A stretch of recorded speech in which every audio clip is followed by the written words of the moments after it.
zay a ary zavatra mitranga tamin'ny 20 mars tamin'ny 20 février teo dia fantatritsika tsara fa mbola tsy nisy akory ny hetsika mbola tsy nisy ninina akory dia fahitantsika dispositif militaire zay napetraky ny fitondram-panjakana fantatritsika fa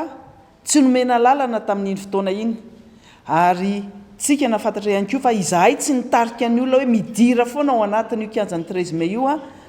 tamin'iny fotoana iny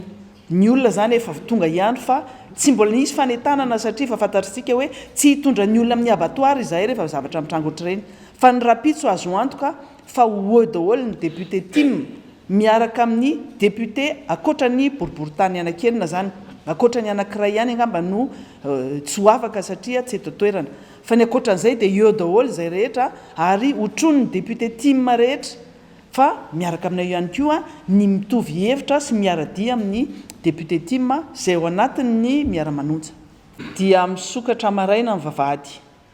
zany hoe tsika rehetra dia afaka tonga maraina daholo dia efa misy ambiance be ao dia izay ny zavatra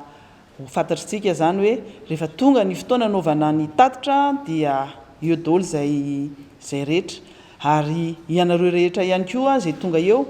dia raisina an-tanandroa fa tafiditra ao anatin'ny hetsika ny miara-manonja foana ny zavatra ataonyty député anakenina reto zay no tsara fantaritsika rehetrarehetra satria député ny miara-manonja député ny mpanohitra ary manana fomba fijeriny amin'ny mampanohitra anazy zay ny tatitra ho ataon'izay ao anatin'izay hetsika zay atao rapitso zay